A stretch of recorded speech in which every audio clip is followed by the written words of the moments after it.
What if I told you that what you do in February determines whether your bees thrive or barely survive come spring? Most beekeepers lose colonies in late winter, not because of the cold, but because they didn't see what was happening in February. Stay with me, because in the next 20 minutes, I'm going to show you exactly what to check, what to avoid, and what decisions will save your operation. Asterisk asterisk. This isn't theory. This is 36 years of walking through apiaries in February, learning the hard way what matters and what doesn't. My name is Henry Stonefield, and I've been keeping bees since before most of you were born. Agricultural science gave me the foundation, but the bees taught me everything else. Today, we're diving deep into February management. Not the romantic version you read about online, the real version. The one that separates professionals from hobbyists. Because here's the truth, February is not about doing. It's about seeing. It's about reading your colonies like a book, understanding what they're telling you without disturbing them, and making decisions that will echo through your entire season. We're going to cover 10 critical checkpoints. Not 20. Not 5. 10. Because that's what actually matters. And I'm going to explain each one the way I wish someone had explained it to me when I started. Let's begin with something most people get wrong from day one: general colony status. You walk up to your apiary in February. The sun is out. Maybe it's 45 degrees. What do you look for first? Flight activity, not frantic activity, not aggressive activity. Smooth, purposeful flight. Bees coming and going with intention. That's your first signal that life inside is organized, that the cluster is healthy, that the queen is likely doing her job. Now look at the entrance. Is it clean? A few dead bees is normal. Winter happens, but piles of dead bees? That's a red flag. It could mean disease. It could mean starvation in progress. It could mean the cluster broke too early and couldn't reform. You need to know the difference. Next, and this is something I do every single time, I put my ear close to the hive, not on it. Close, and I listen. A healthy colony in February has a low, steady hum, like a refrigerator in the next room. Constant. Unified. If I hear erratic buzzing, or worse, silence, I know something's off. But here's the discipline part, and this is where most people fail. If it's cold, windy, or damp, I do not open that hive. I don't care how curious I am. I don't care if I drove 2 hours to get there. Opening a hive in bad February weather can kill a colony faster than varroa. The cluster breaks. The brood chills. The queen stops laying. You just set them back 3 weeks for no reason. In February, less is more. Observation beats intervention every single time. Asterisk asterisk. Write that down. Because the biggest mistake new beekeepers make is thinking they need to do something. You don't. You need to see something, and then decide. Let's move to population assessment. When you do open a hive, assuming conditions are right, you're looking for one thing above all: cluster strength. Is this colony strong, medium, or weak? Strong means 8 to 10 frames covered with bees, even in February. That colony is going to explode in spring. You won't need to baby it. It'll build itself. Medium means 5 to 7 frames. Solid. Not spectacular, but workable. These are your steady producers. Weak means 3 frames or less. And here's where you have to be honest with yourself. A weak colony in February is probably not going to make it on its own. You have 3 options. 1. Unite it with another weak colony now, creating one strong unit. 2. Feed it heavily and hope for the best. 3. Let it go and accept the loss.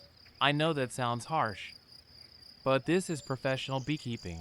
Sentiment doesn't pay the bills.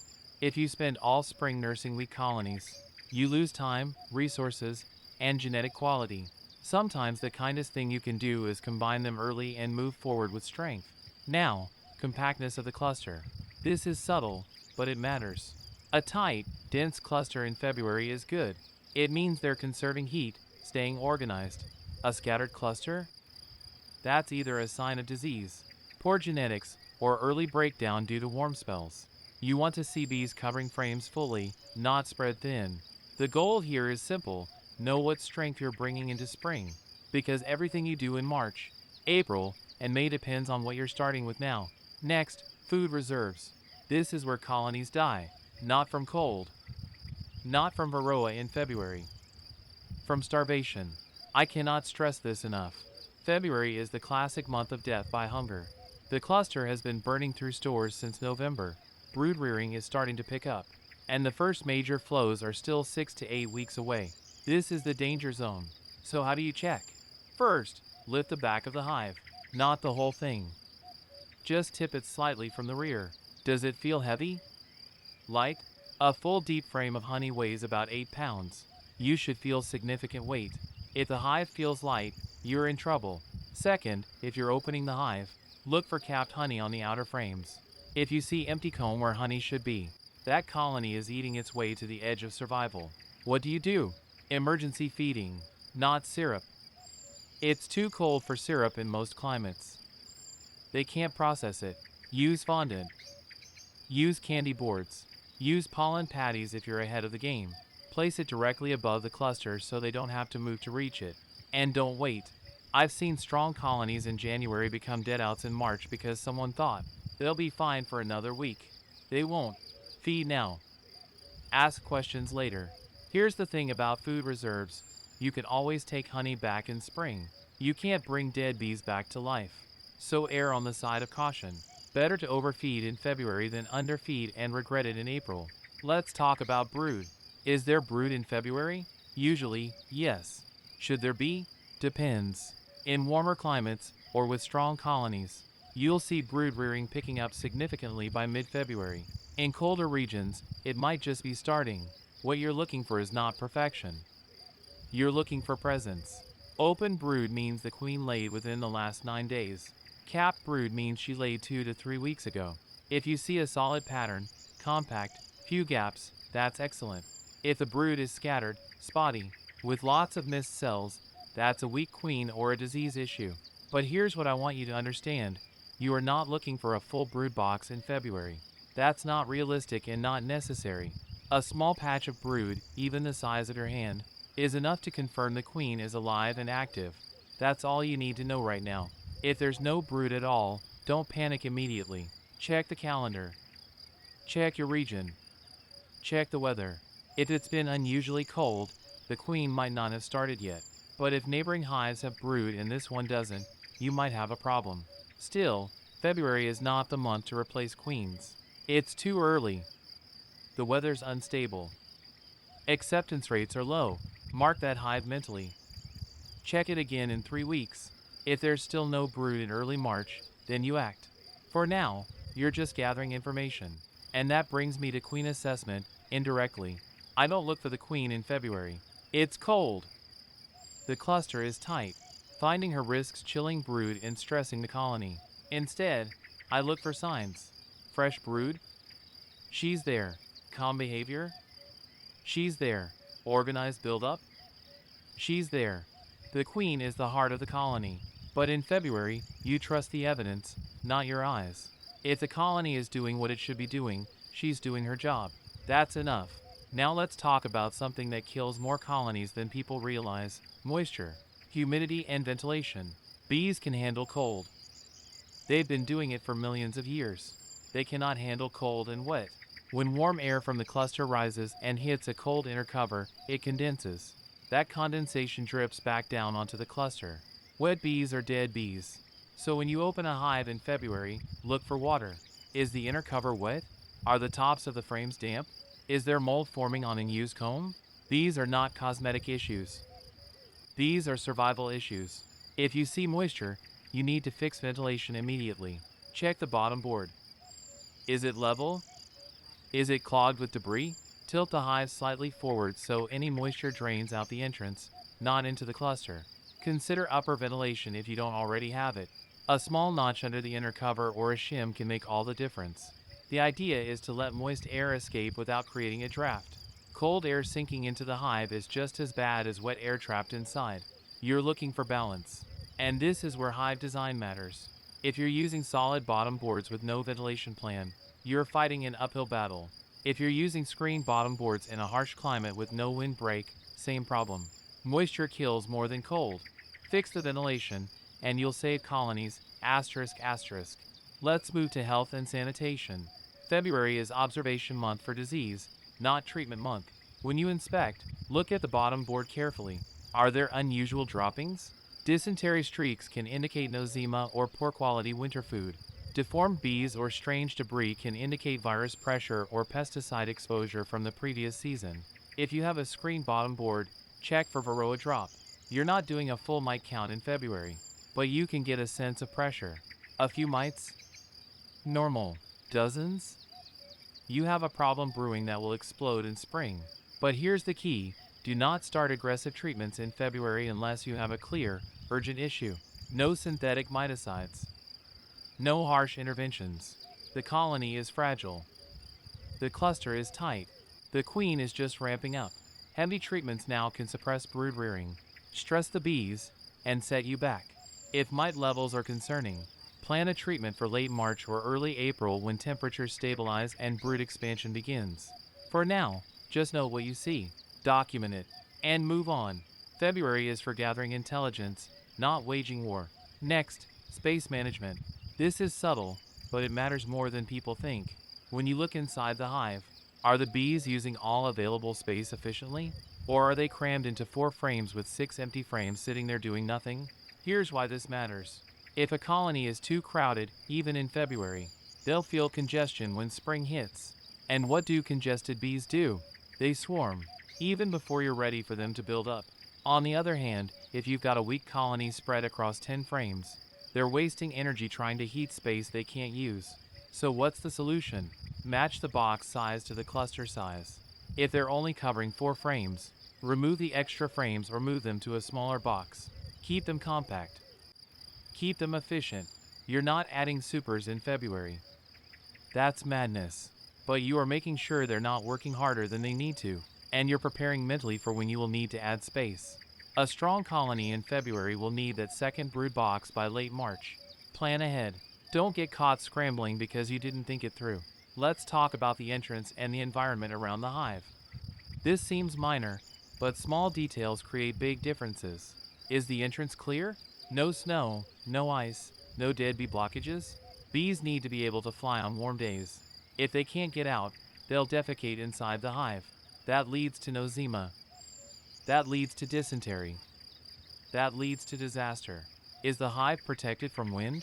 A hive sitting in an open field with no windbreak is going to struggle. Wind chill matters.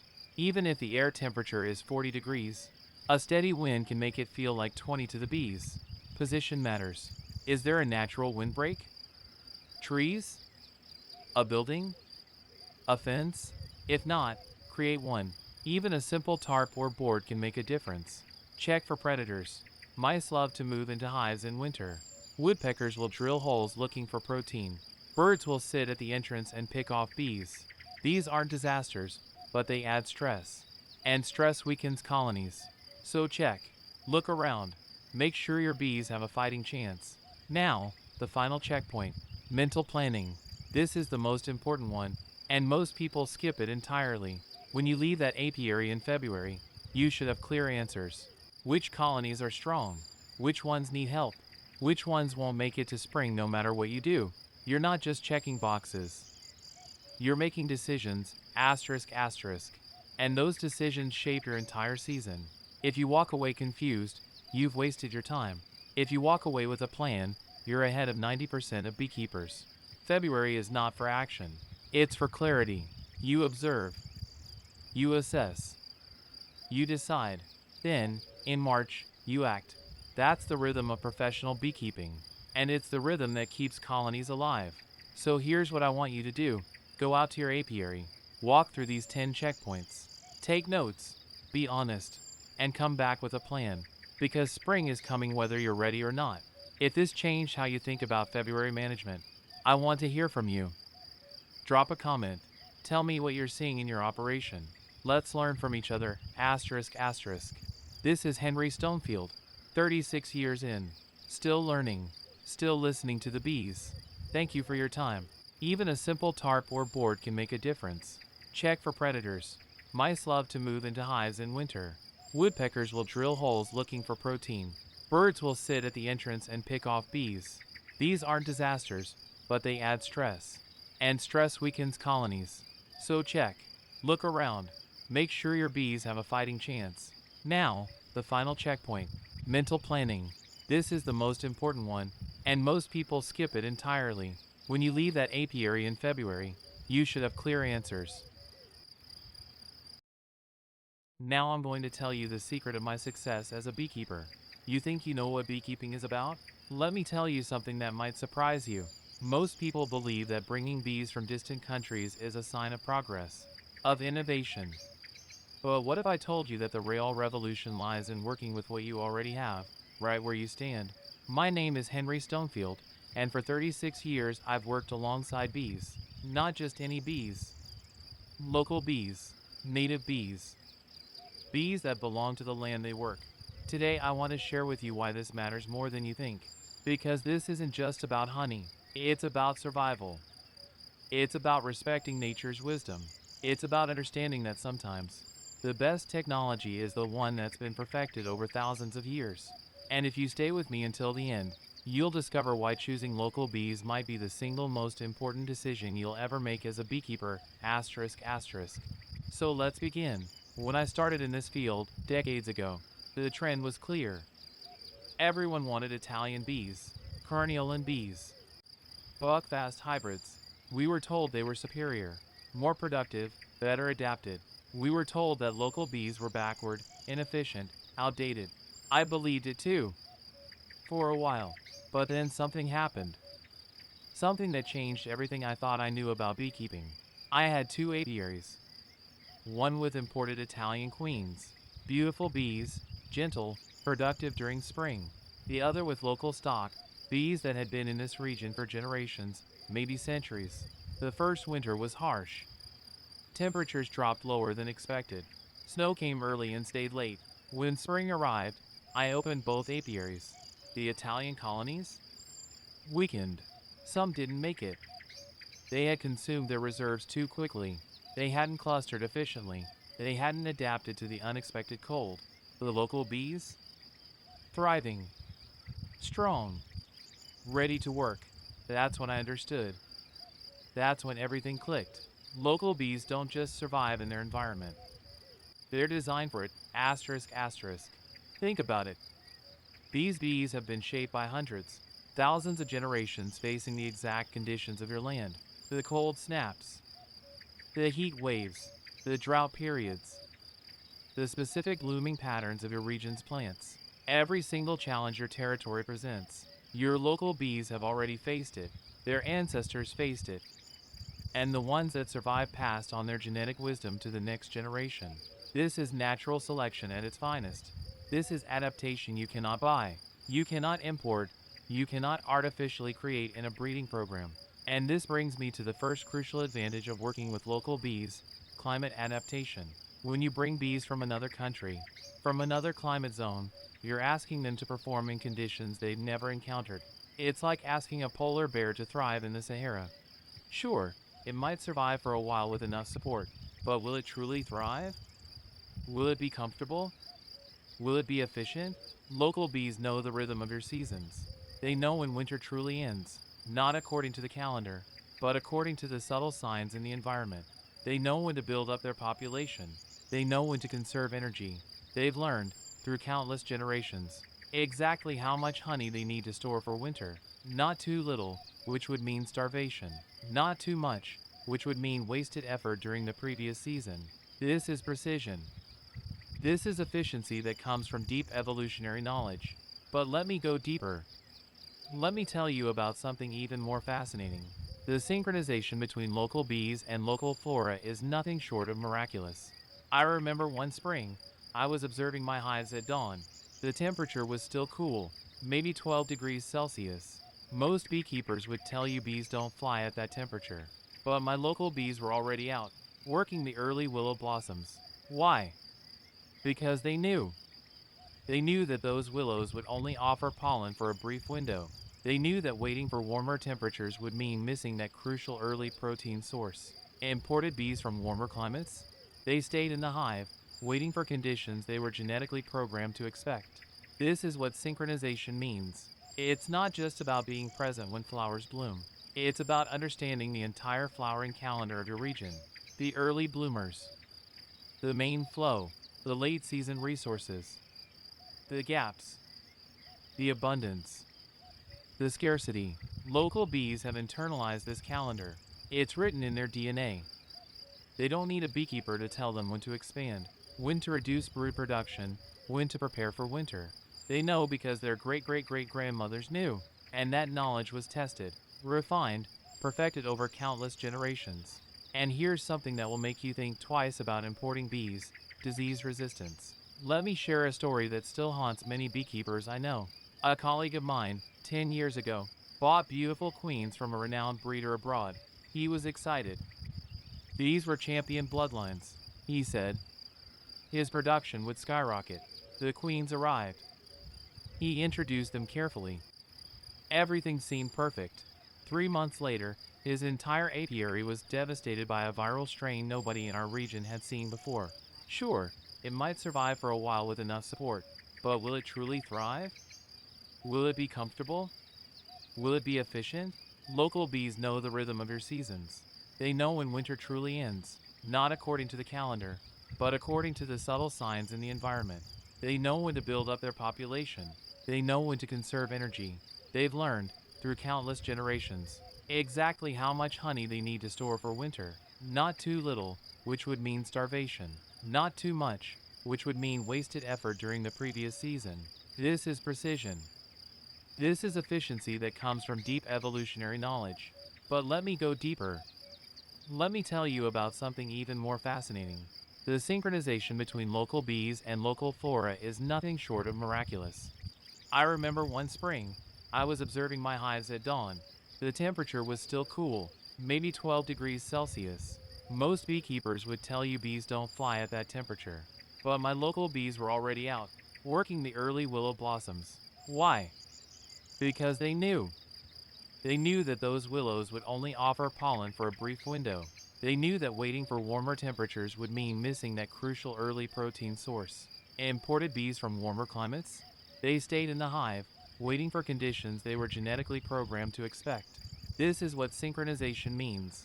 It's not just about being present when flowers bloom. It's about understanding the entire flowering calendar of your region. The early bloomers, the main flow, the late season resources, the gaps, the abundance, the scarcity. Local bees have internalized this calendar. It's written in their DNA.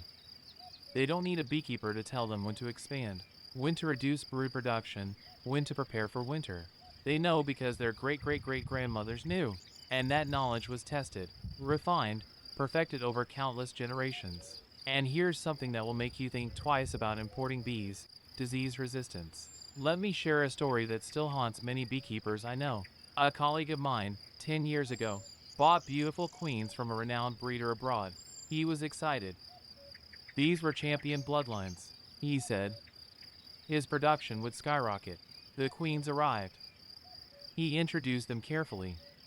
Everything seemed perfect. 3 months later, his entire apiary was devastated by a viral strain nobody in our region had seen before. It came with those imported bees, a pathogen from another continent. Our local bee populations had no exposure to it, no immunity, no defense mechanisms. He lost everything. 70 colonies, years of work, and worse, he had potentially compromised the health of wild pollinators in the surrounding area. This is not a rare case. This happens more often than the industry wants to admit. When you import bees, you're not just bringing genetics. You're bringing their entire microbial world, their viruses, their bacteria, their parasites. Some harmless in their country of origin, potentially devastating in yours. Local bees, on the other hand, carry the pathogens of your region, pathogens they've coexisted with for generations. They develop tolerance, behavioral defenses, immune responses that work. This doesn't mean local bees never get sick. Of course they do. But they get sick with diseases they know how to handle. Diseases that are part of the natural equilibrium of your ecosystem. And when a new challenge appears, local populations adapt faster because they're already strong, already balanced, already working in optimal conditions. Think about Varroa destructor. This mite has devastated bee populations worldwide. But here's what I've observed. Colonies of local bees, when managed properly, show better grooming behaviors, better hygienic responses, better survival rates against varroa than many imported strains. Why? Because they're not stressed. They're not struggling to adapt to climate, to flora, to the rhythm of the seasons. They can dedicate their energy to defense, to health, to resilience. Stress is the silent killer in beekeeping. And imported bees start their lives in your apiary already stressed. Transportation stress, climate shock, floral confusion, seasonal disorientation. Every single one of these factors weakens the colony, makes them vulnerable, reduces their productive potential. Local bees? They start strong. They stay strong. Now, I know what some of you are thinking. But Henry, imported bees produce more honey. The statistics show it. The breeding programs prove it. Let me address this directly. Yes, in ideal conditions, some imported strains can produce impressive amounts of honey. For one season. Maybe two. But what happens in the third year? The fourth? How many of those colonies survive without constant intervention? Without splitting, without requeening, without intensive management? True productivity isn't measured in one exceptional harvest. True productivity is measured in consistency, in longevity, in sustainability. I have colonies of local bees that have been productive for 8, 10, 12 years with minimal intervention. The same genetic line, the same location, the same reliable performance year after year. Can imported bees claim that? Rarely, because those breeding programs select for traits that perform well in controlled environments, in breeder yards with supplemental feeding, with perfect climate control, with intensive care. But your apiary isn't a laboratory. Your bees face real weather, real predators, real scarcity periods, real challenges. And in the real world, adaptation beats selection every single time. Let me tell you about an experience that changed my entire approach to queen breeding. 15 years ago, I decided to experiment. I would let my local bees breed naturally, with minimal intervention, and observe what happened over 5 generations. I stopped buying queens. I stopped grafting from my best colony. I simply allowed the colonies to supersede naturally, to raise their own queens, to mate with the drones in the area. The first year, some beekeepers told me I was crazy. They said my production would drop. They said I'd lose control of genetics. They said I was going backward. But I watched. I observed. I took notes. By the third year, something remarkable happened. My colonies were stronger. Not just productive, but resilient. They handled the hot summer better. They came through winter with less loss. They required fewer treatments. They worked longer hours during the flow. By the fifth year, I had the healthiest apiary I'd ever managed. What happened? Natural selection happened. The queens that succeeded were the ones adapted to local conditions. The drones that mated were the ones strong enough to fly in local weather patterns. The colonies that thrived were the ones in sync with the environment.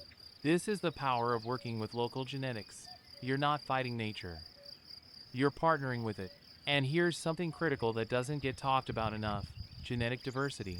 When you import bees from a single breeder, from a single genetic line, you're creating a bottleneck.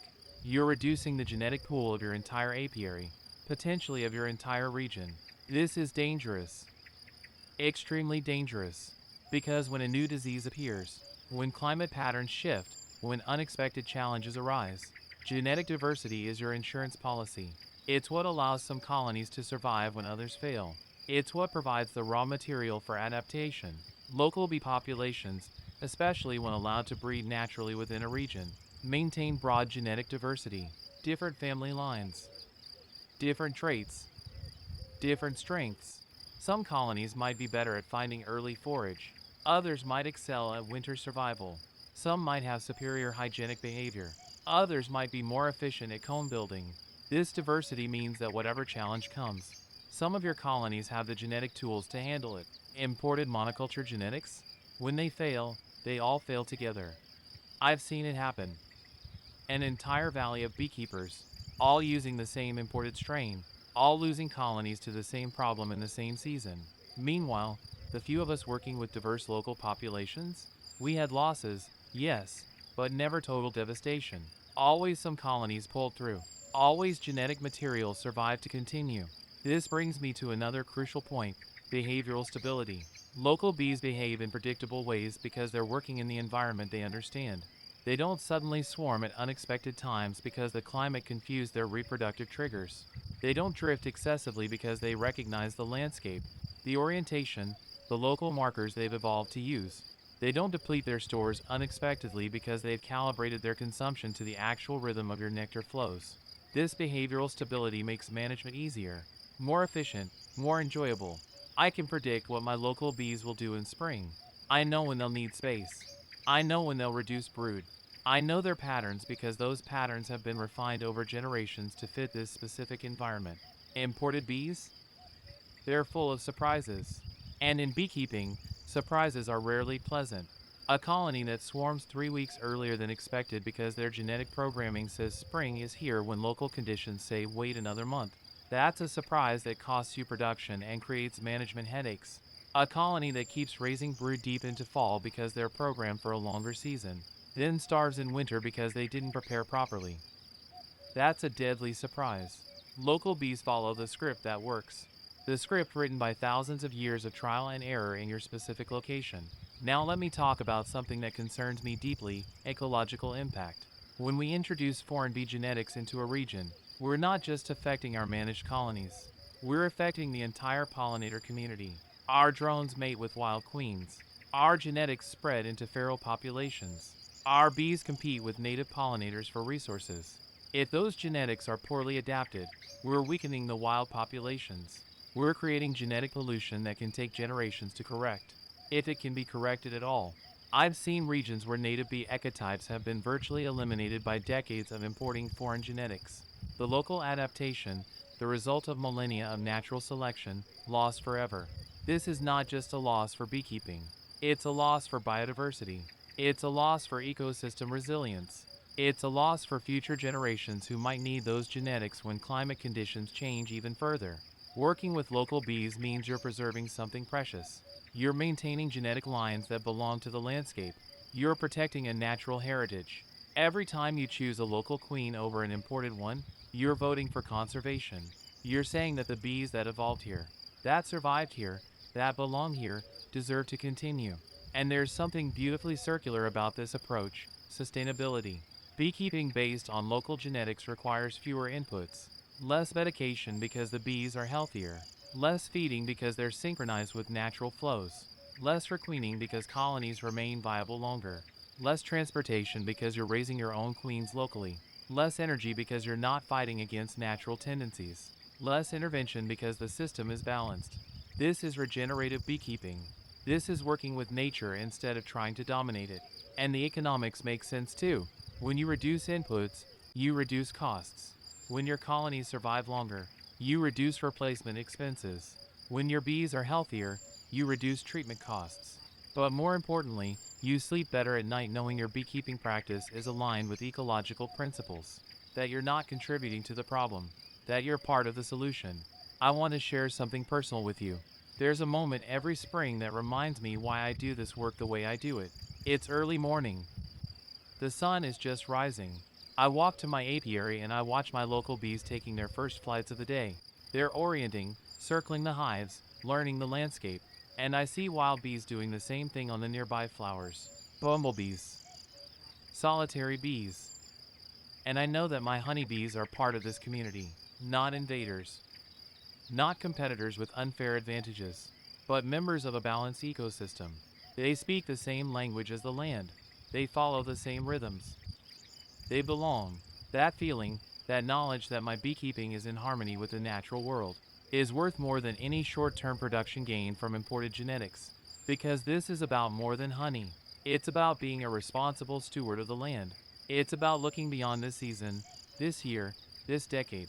It's about thinking in terms of generations, both of bees and of beekeepers. Now, let me address some practical concerns you might have. Where do I find local bees, you might ask? Look around your region. Find beekeepers who have been working with the same genetic lines for years. Find feral colonies in trees, in walls, in places where bees have survived without human help. These are your genetic treasures. These are the survivors. These are the bees that prove they can handle your environment. Capture swarms. They're free, they're local, they're already adapted. Let your colonies supersede naturally. The queens they raise know the local drone population. They mate with genetics that have proven themselves in your area. Join local beekeeping associations. Network with beekeepers committed to preserving local genetics. Share queens. Exchange knowledge. Build a community around local adaptation. It takes patience. It takes observation. It takes trust in natural processes. But the results speak for themselves. But what if local bees are aggressive? Another common concern. Here's the truth: temperament can be managed through selection without importing genetics. If you have a particularly defensive local colony, don't breed from it. Simple. Over time, by selecting the calmest local colonies for queen rearing, you maintain adaptation while improving temperament. This is how traditional beekeepers work for centuries. It works. And honestly, in my experience, the most aggressive colonies I've encountered were hybrids between local and imported genetics. The genetic confusion created behavioral instability. Pure local bees, when healthy and well managed, are typically predictable in temperament. You learn their patterns. You work with them accordingly. What about productivity? Won't I produce less? Let me reframe that question. What is productivity? Is it the maximum honey harvest in one exceptional year? Or is it consistent, reliable production decade after decade with minimal inputs and high colony survival? I'll take the second option every time. My local bees might not break production records in optimal years, but they never catastrophically fail either. They produce reliably. They survive winters. They build strong for the next season. Over a 10-year period, my average production with local bees exceeds what I achieved with imported genetics when you factor in colony losses, replacement costs, and treatment expenses. True productivity includes sustainability, and sustainability requires adaptation. Let me tell you about the concept of resilience, because this is central to everything I'm discussing. Asterisk asterisk. Resilience is the ability to withstand shocks and recover quickly. In beekeeping, shocks are inevitable. Bad weather years, disease outbreaks, forage failures, predator pressure. Imported bees are like high-performance race cars, impressive in perfect conditions, fragile when things go wrong.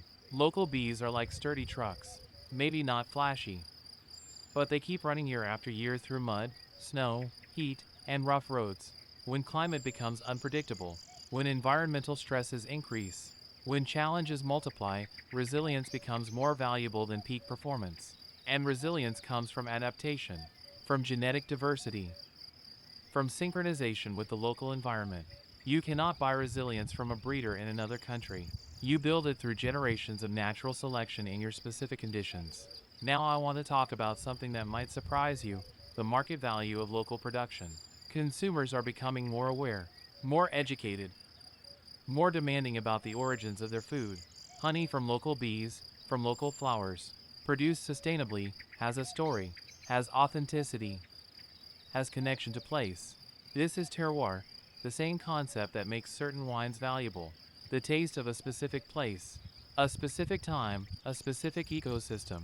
When you can tell your customers that your honey comes from bees that have lived in this valley for generations, that are part of the natural heritage of the region, that work in harmony with native flora, you're offering something special, something that industrial beekeeping with imported genetics can never replicate. This adds value. Real, measurable value. Customers will pay more for authenticity, for sustainability, for connection to place. I've seen it in my own sales. When I explain that my bees are local, adapted, part of the ecosystem, people respond. They understand. They appreciate it. They become loyal customers. This is the future of artisanal food production, not competing on volume, but on quality, on story, on ecological integrity. And local bees give you that story, that authenticity, that connection. Let me share another observation from decades of experience: the learning curve. When you work with local bees, you become a better beekeeper. You have to, because you can't rely on the breeder's instructions. You can't follow a generic management protocol designed for bees in another climate. You have to observe. You have to learn to read your colonies. You have to understand the subtle signs that tell you what the bees need, when they need it. You become attuned to your environment. You notice when the first willows bloom, when the main nectar flow starts, when it ends, when your bees naturally reduce brood. This deep observation makes you a true beekeeper, not just a honey harvester. And this knowledge, this intimate understanding of your local bees and their environment, is what separates hobbyists from professionals. What separates those who struggle from those who thrive long term. Imported bees can make anyone look like a decent beekeeper for a season or two. Local bees require skill, observation, adaptation. But that skill, once developed, is permanent. It's transferable. It's valuable. I want to address something that troubles me, the ethics of our choices. Every time we make a decision in beekeeping, we're making an ethical statement. When we import bees from thousands of miles away, we're saying that convenience matters more than ecological responsibility. When we prioritize short term production over long term sustainability, we're saying that our immediate gain matters more than the future. When we introduce foreign genetics into local ecosystems without considering the consequences, we're being careless stewards of the land. I'm not judging anyone. I made these same choices early in my career, but once I understood the implications, I couldn't continue. Because beekeeping, real beekeeping, is about more than personal profit. It's about maintaining healthy pollinator populations. It's about supporting biodiversity. It's about ensuring that future generations inherit functioning ecosystems. Working with local bees is an ethical choice. It's saying that you care about more than your bottom line. It's saying that you recognize your role as part of a larger ecological community, that you accept responsibility for the impact of your actions. And honestly, this ethical foundation makes the work more meaningful, more satisfying, more aligned with why many of us got into beekeeping in the first place. We didn't start keeping bees just to maximize honey production. We started because we were fascinated by these incredible insects, because we wanted to connect with nature, because we felt called to do something meaningful. Working with local bees honors that calling. It keeps us connected to what matters. Let me talk about adaptation to climate change, because this is becoming increasingly critical. Climate patterns are shifting. Temperatures are becoming less predictable. Flowering times are changing. Extreme weather events are more frequent. In this context, what kind of bees do you want in your hives? Bees selected for conditions that no longer exist? Or bees with the genetic diversity and adaptive capacity to handle change? Local populations, especially those allowed to breed naturally, contain enormous genetic variation. Within that variation are individuals that can tolerate heat better, others that handle cold better, some that adapt to earlier springs, others that cope with delayed flows. When conditions change, natural selection acts on this variation. The colonies best suited to the new conditions thrive.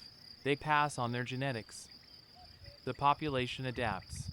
This is evolutionary resilience in action, and it only works with genetically diverse local populations. Imported monoculture genetics? When conditions shift beyond their narrow tolerance range, they fail. Period. You cannot order climate-adapted bees from a catalog. Adaptation happens locally, gradually, through natural selection. By working with local bees, by allowing natural breeding, by maintaining genetic diversity, you're giving your apiary the tools to adapt to whatever comes. This isn't just smart beekeeping, it's insurance. It's long-term thinking. It's preparation for an uncertain future. I want to share one final story with you. Last year, we had a spring unlike any in recent memory. Cold, wet, prolonged. The main nectar flow was delayed by 3 weeks. Many beekeepers faced starvation in their hives because the bees had built up population expecting normal conditions. I walked through my apiary worried. I checked colony after colony, and you know what I found? My local bees had adjusted. They hadn't expanded as aggressively. They had somehow sensed, through mechanisms I don't fully understand, that this spring was different. They had moderated their buildup, conserved their resources. They were fine. Not thriving, but surviving comfortably, waiting for conditions to improve. Meanwhile, I received calls from beekeepers with imported genetics, emergency feeding, colony losses, panic. Their bees had followed the genetic program bred into them, build up rapidly in spring. But that program was designed for a different climate, a different spring pattern. My local bees had no program except the one written by generations of springs in this exact location, including difficult springs, unpredictable springs, springs that required caution and restraint. That's the power of local adaptation. That's what you cannot replicate with imported genetics. That's why I will never go back. So here we are, at the end of our conversation today. I've shared with you 36 years of experience condensed into these minutes. Lessons learned through success and failure, through observation and experimentation, through deep respect for these remarkable insects. The choice, ultimately, is yours. You can continue importing bees from distant lands. Today I'm going to tell you an anecdote from my personal life that will help you on your path. What if I told you that bees taught me more about life in 3 months than my entire existence in the city? Stay until the end because what I discovered changed my perspective forever. 5 years ago, at 25 years old, I made a decision many called madness. I left my downtown apartment, my office job, my predictable routines. I left everything to return to my grandparents' land, up in the mountains, where silence speaks louder than any horn.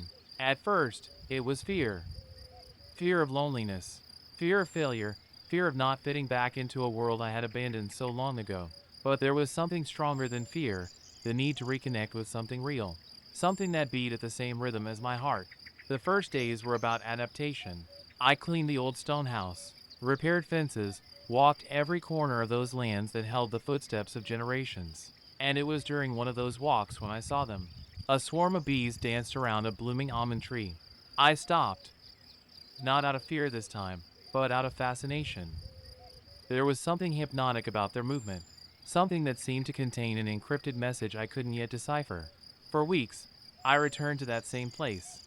I watched them at dawn, when dew still glistened on the flowers. I watched them at noon, in their productive frenzy. I watched them at sunset, when they returned loaded to their hive. And then it happened. One morning, while drinking coffee sitting on a nearby log, I witnessed what beekeepers call the waggle dance. A worker had just returned and, on the entrance comb, executed precise circular movements, vibrated her abdomen, traced figure eights in the air. Other bees surrounded her, attentive, reading her language. Later I learned she was indicating where to find food, the exact distance, the precise direction relative to the sun. But in that moment I only felt a chill run down my spine. I was witnessing pure communication, collective intelligence, a system perfected over millions of years, asterisk asterisk. That afternoon I went down to the village. I looked for old Tomas, the only beekeeper left in the area. I told him what I had seen. He smiled with that wisdom that only decades of experience bring. 3 days later, Tomas appeared at my door with a wooden box, his patched beekeeper's suit, and infinite patience. That's how my real education began. He taught me to read the weather in the clouds, to understand the cycle of flowers, to listen to the hum of a healthy hive. He taught me that beekeeping isn't about extracting honey, but about creating conditions for bees to thrive. That our role is that of guardians, not owners. The first time I opened a hive, my hands trembled inside the gloves. Smoke from the smoker rose slowly, calming the guards. And when I lifted the first frame, what I saw took my breath away. Thousands of bees working in perfect synchrony. Each one knew exactly what to do. Nurse bees feeding larvae, builders raising perfectly hexagonal wax cells, fanners regulating temperature and humidity, foragers arriving loaded with pollen. It was a functional city, a complete organism, a miniature democracy where each individual sacrificed its own interest for the common good. And there, with the afternoon sun gilding the wax frames, I understood why I had returned. I hadn't fled the city. I had come looking for this purpose, connection, belonging to something greater than myself. The following months were of intense learning. Each mistake cost me dearly, not in money, but in the lives of bees that depended on my decisions. I learned to detect diseases, to prevent varroa without aggressive chemicals, to understand when a hive needed more space or when it was preparing to swarm. But above all, I learned to observe. Bees are silent teachers. They teach you patience because you can't rush them. They teach you humility because their world existed long before you and will continue after. They teach you about interdependence because without flowers there are no bees. Without bees there's no pollination. Without pollination there's no food. One spring day, while checking the hives, I noticed something strange. One of them, the one I called Aurora, had less activity. The bees entered and left with less energy. The zumbido sonaba differente, mas apagado. I opened carefully. What I saw froze my blood. The queen had died and the colony was in chaos. Without her guiding pheromone, without her ability to lay eggs, the entire hive was doomed. But then I observed something extraordinary. The workers had begun building queen cells, larger, special ones. They had selected young larvae and fed them exclusively with royal jelly. They were creating new queens. The colony was saving itself. For days I observed that process. The queen cells grew, elongated and rough, and when the first princess emerged, slender and golden, I knew I was witnessing an evolutionary miracle. That new queen would have to fight against her sisters, the other princesses. Only one would survive. Then she would fly on her mating flight, mating with up to 20 drones in full flight, storing enough sperm for her entire life. And finally she would return to rule, laying up to 2,000 eggs daily for years. All that complexity, all that perfection, happening in a simple wooden box in my garden, asterisk asterisk. As the seasons passed, my apiary grew. From one hive I went to 5, then to 10. But I never lost sight of the principle Tomas taught me. Ecological beekeeping isn't about how much you produce, but how you produce it. I refused to use aggressive chemical treatments. Instead, I implemented integrated management practices. Hives with good ventilation, young and vigorous queens, natural feeding, respect for the bees' cycles. The first years were economically tough. I produced less honey than industrial operations. But my honey was different. It was unheated honey, without aggressive filtering, with all its pollen and propolis intact. It was honey that tasted like mountains, like wildflowers, like time and patience. And people noticed. Visitors started arriving. First curious neighbors, then families from the cities seeking to reconnect with nature. Later schools wanting their students to understand where food comes from. That's how my educational agritourism project was born. I built an observation room with glass windows where visitors could watch the bees work without disturbing them. I created workshops where children could learn about pollination, about the importance of biodiversity, about how every small action counts.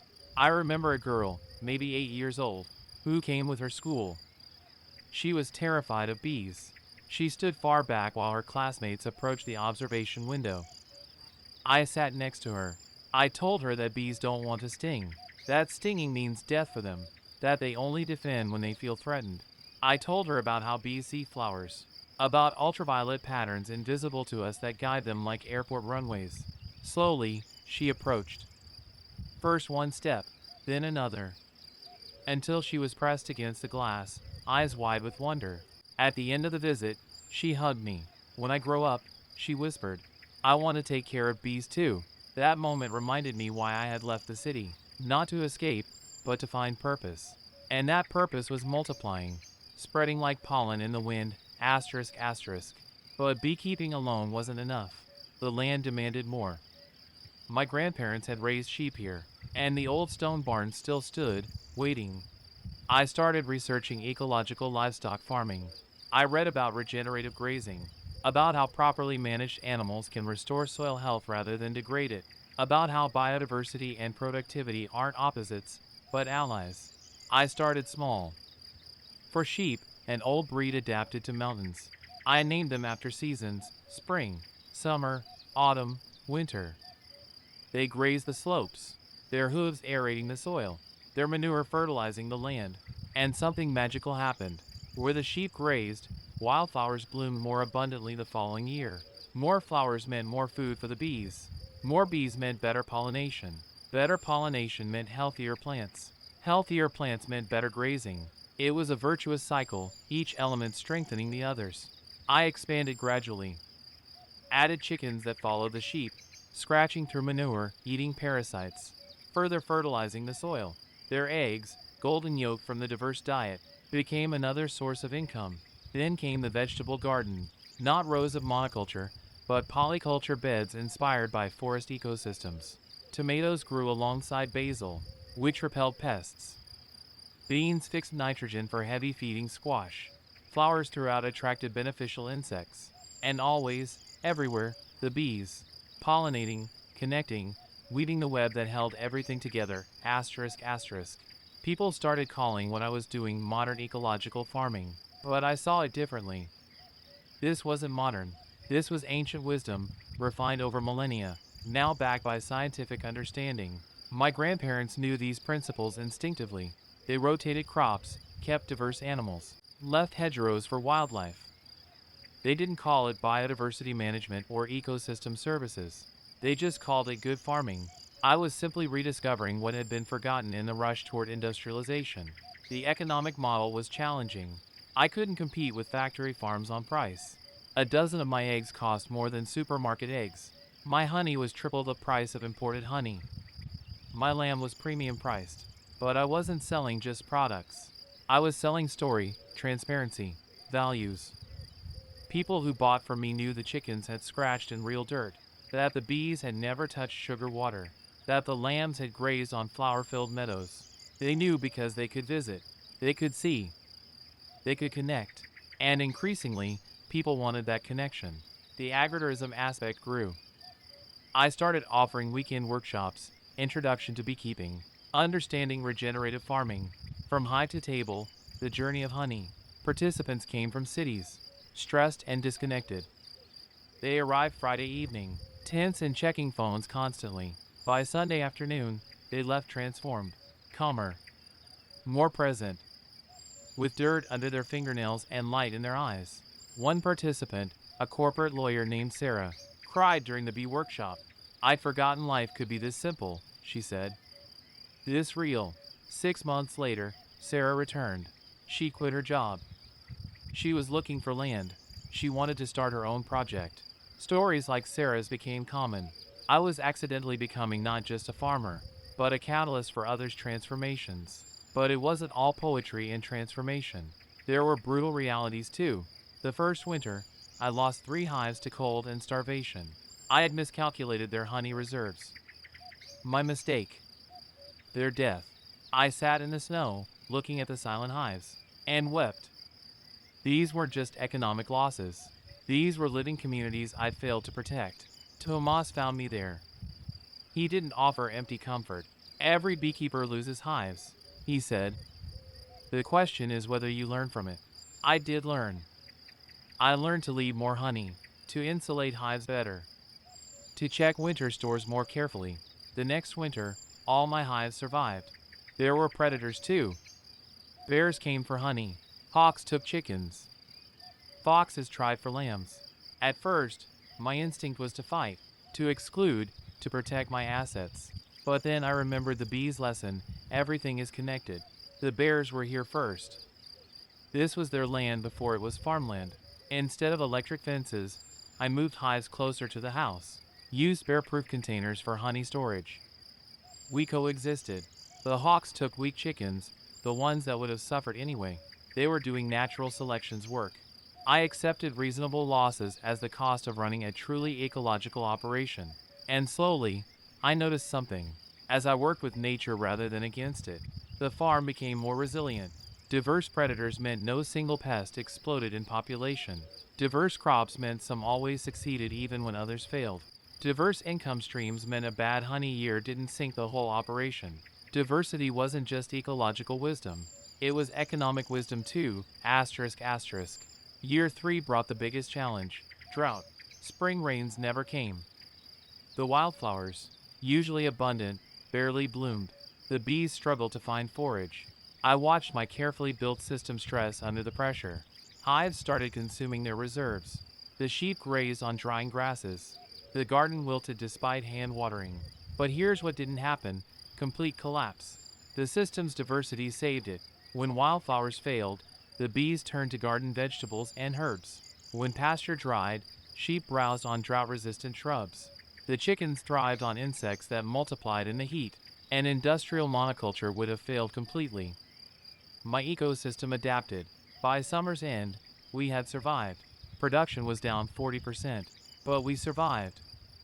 And the experience taught me more than any abundant year could have. It taught me that resilience isn't about preventing all stress. It's about building systems that can absorb stress and recover.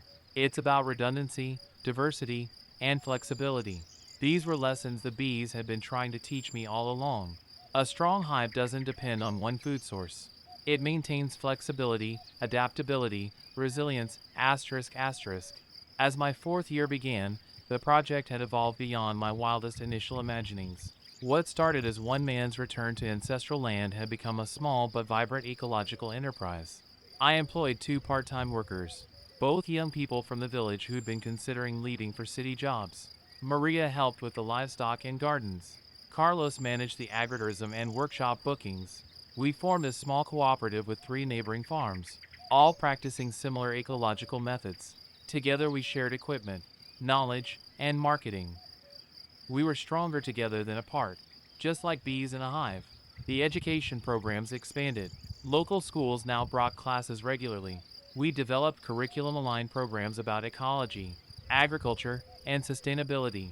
Children who'd never seen where food comes from suddenly understood. I remember a boy asking, if bees are so important, why do people kill them with pesticides? It was a child's question, but it cut to the heart of everything. Why indeed? I explained about industrial agriculture, about the pressure to produce more and cheaper, about how we've lost sight of long-term consequences in pursuit of short-term gains. But I also told him about the growing movement of farmers choosing different paths. Change is happening, I said, and it starts with people like you asking questions like that. The technical aspects of ecological beekeeping became second nature.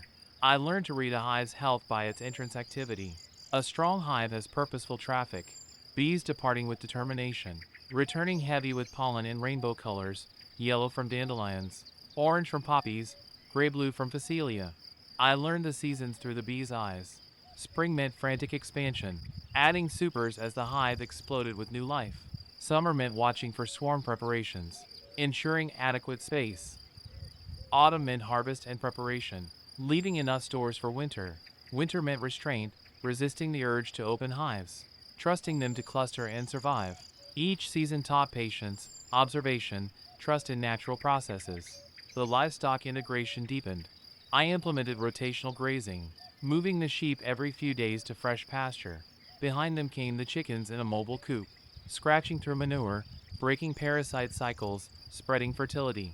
The land responded. Soil that had been compacted and depleted began to soften, darken, come alive. I sent samples to a lab. Organic matter was increasing. Microbial life was exploding. The land was healing. And with healthier soil came healthier plants. The pasture became more diverse. Species I hadn't planted appeared: clover, plantain, chicory. The sheep selected their own balanced diet from this salad bar of forages. The bees benefited enormously.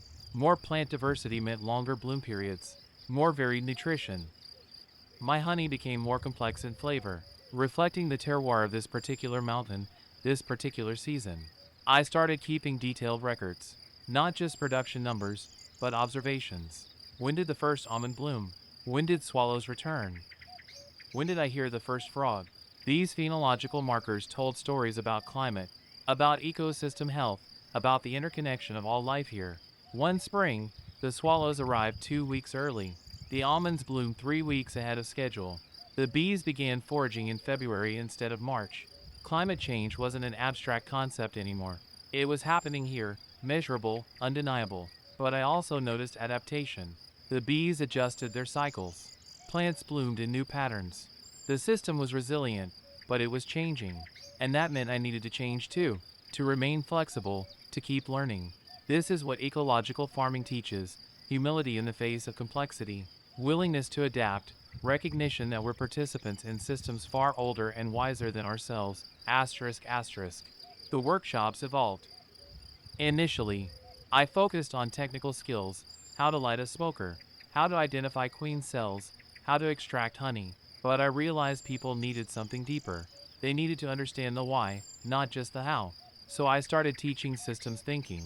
I'd take groups on walks through the farm, showing how everything connected: the composting chickens, the pollinating bees, the fertilizing sheep, the nitrogen-fixing clover, each element serving multiple functions, each function supported by multiple elements. This is resilience, I'd explain. This is how nature works. And this is how we can work with nature instead of against it. People got it. I could see the moment of understanding in their eyes. That shift from seeing separate things to seeing relationships, patterns, wholes. One participant, an engineer named David, stayed after a workshop. This is systems engineering, he said, but applied to living things. It's brilliant. He returned a month later with his teenage daughter. I want her to see this, he said. I want her to know there are other ways to live, to work, to be in the world. That's when I realized my real product wasn't honey or eggs or lamb. It was hope. It was proof that alternatives exist, that another world is possible. Asterisk asterisk. The cooperative grew. 5 farms now, all within 10 kilometers.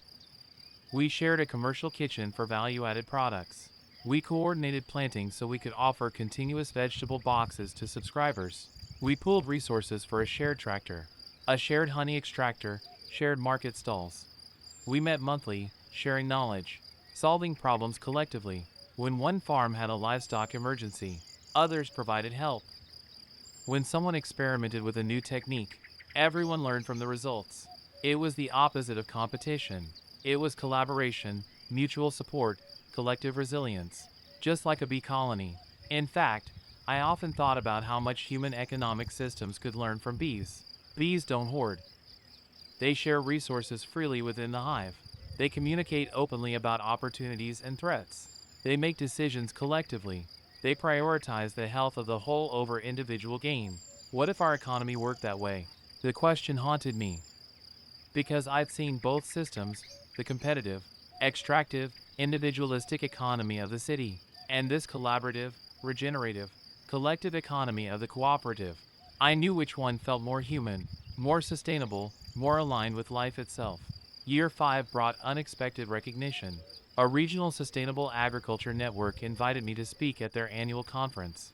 Me, a former office worker with 5 years of farming experience, speaking to career farmers. I almost declined. What did I have to teach these people? But then I thought about the visitors who'd transformed, about Sarah who'd quit her corporate job, about the engineer who wanted his daughter to see alternatives. Maybe my perspective as someone who'd crossed from one world to another had value. The conference was in the capital, 3 hours away. I hadn't been to a city since I'd left 5 years before. Driving in felt surreal. The noise, the crowds, the concrete, the speed. How had I lived like this? My talk was scheduled for late afternoon. All day, I attended sessions, listened to researchers discussing soil microbiology, farmers debating policy, activists presenting climate data. The knowledge was impressive, but something felt missing. Then I realized what it was: emotion. Everyone spoke from their heads, not their hearts. Facts and figures, strategies and solutions, but no soul. Asterisk asterisk. When my turn came, I didn't use the slides I'd prepared. I told my story instead. The bees dancing, the hive opening for the first time, the dead colonies in snow, the girl who overcame her fear, the land healing under careful stewardship. I spoke about fear and courage, about loss and learning, about connection and purpose. I spoke about how the bees had saved me as much as I'd saved them. The room was silent. Then someone started clapping. Then everyone. People approached afterward with tears in their eyes. "Thank you," a young woman said. "I've been thinking about quitting my job and starting a farm, but I was afraid. You showed me it's possible." An older farmer gripped my hand. "I've been farming 40 years, he said. "Conventional methods. But I'm tired of fighting the land. What you described, that's how my grandfather farmed. Maybe it's time to remember." That night, driving home through dark mountains, I understood something profound. The real revolution isn't just in the methods. It's in remembering that farming is relationship, not domination. It's partnership with life, not warfare against it. Asterisk asterisk. The farm continued evolving. Word spread after the conference. Journalists visited, wrote articles. A documentary filmmaker spent a week filming. The attention was flattering but also uncomfortable. I didn't want to be a personality. I wanted the ideas to spread, not my face. But I learned to use the platform. Every interview, every article, I emphasized the same points. Ecological farming isn't just possible, it's necessary. It's not about going backward. It's about going forward with ancient wisdom. It's not sacrifice, it's fulfillment. The waiting list for workshops grew to 6 months. I could have expanded, hired more staff, built more infrastructure. The business consultant I'd hired suggested exactly that. "Scale up," he said. "Franchise the model. You could have 10 farms operating under your brand within 2 years." I thought about it. More farms meant more ecological land management, more people trained, more impact. But something felt wrong. That evening, I sat with my hives at sunset, watching the last foragers return. The bees didn't scale up recklessly. They swarmed when ready, split naturally, maintained right-sized colonies. Growth, yes, but organic growth, sustainable growth. I declined the franchise model. Instead, I focused on deepening rather than expanding. Better workshops, more thorough training, stronger support for graduates who wanted to start their own projects. Quality over quantity, depth over breadth, relationship over transaction. Varied be like, actually, if you're feeling inspired by this journey, if you're wondering how these principles could apply to your own life or community, leave a comment. Share your thoughts, your questions, your own stories. I read every single one, and your perspectives help this conversation grow richer. What aspects of ecological farming interest you most? What's holding you back from making changes in your own life? Asterisk asterisk. The cooperative launched a small-scale processing facility. We could now make cheese from sheep milk, cure meats, bottle honey in various sizes, create gift boxes. Value-added products meant better income for everyone, but we maintained principles. No industrial equipment that required massive throughput to justify costs. No pressure to produce volume over quality. Everything remained human scale, handcrafted, traceable. Our products cost more. Significantly more. A jar of our mountain honey cost what 3 jars of supermarket honey cost. Our lamb was double the price of commodity meat, yet we sold everything we produced. Because people increasingly wanted to know their food story. They wanted to support systems aligned with their values. They were willing to pay for transparency, for ecology, for animals treated with dignity. This gave me hope. Not everyone could afford our prices, and that troubled me. But the fact that a market existed at all, that people valued these things enough to prioritize them in their budgets, suggested shifting consciousness. The children who visited the farm particularly moved me. They arrived with ideas shaped by industrial food systems. They thought milk came from cartons, eggs from styrofoam trays, honey from plastic bears. Watching their faces when they saw a chicken lay an egg, when they tasted honey straight from the comb, when they bottle-fed an orphan lamb, those moments were priceless. One boy, maybe 10, stood watching bees for half an hour. Just watching. In an age of screens and constant stimulation, he stood perfectly still, mesmerized by the dance of life. His mother approached me. "He has ADHD," she whispered. I'd never seen him this focused. Nature heals. Not just land, but people. The bees taught me that. They taught me that we're not separate from nature, struggling to fit in.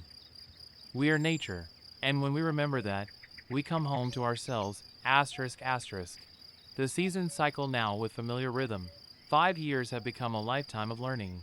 The scared 25-year-old who arrived here barely recognizes himself in the mirror. My hands are callous now. My skin weathered by sun and wind. I move slower, observe more, speak less. The mountain has shaped me as surely as water shapes stone. The bees continue teaching. Every day, every season, every open hive reveals new mysteries. I'll never master beekeeping. I'll only deepen my apprenticeship to these ancient creatures, asterisk asterisk. People ask if I miss the city. I tell them I miss nothing. But that's not quite true. I miss who I thought I had to be. I miss the illusion of control. I miss the simplicity of disconnection. What I don't miss is the emptiness. The feeling of living someone else's life. The suspicion that there had to be something more. Because there is something more. It's here, in dirt under fingernails and bees humming in afternoon sun. It's in lambs wobbling on new legs and seeds becoming food. It's in the ancient conversation between human hands and living land, asterisk asterisk. This isn't everyone's path. Not everyone needs to leave cities or start farms, but everyone needs connection. To place, to purpose, to something larger than themselves. For me, that connection came through bees. Through tiny creatures performing their eternal dance, teaching patience and observation and humility. Your connection might look different, but I promise you, it's there, waiting. The question is whether you're brave enough to find it, asterisk asterisk. My grandfather used to say, the land remembers those who love it. I understand now. This land remembers his footsteps, his care. And someday it will remember mine, not because of what I extracted, but because of what I gave back. Not because I conquered, but because I listened. Not because I owned, but because I belonged. Thank you for staying until the end of this journey. If this story resonated with you, If it sparked questions or inspired ideas, please share your thoughts in the comments. I want to hear your stories too. What's your relationship with nature? What small step could you take toward deeper connection? Your voice matters in this conversation. Asterisk asterisk. The sun sets behind the mountains now. The last bees return home, heavy with pollen. Tomorrow they'll dance again, sharing maps to flowers, continuing their work of holding the world together. And I'll be here, their student, their guardian, their partner in the ancient work of keeping life alive. This is what it means to not fear living in the field, not running from something, but running toward everything that matters.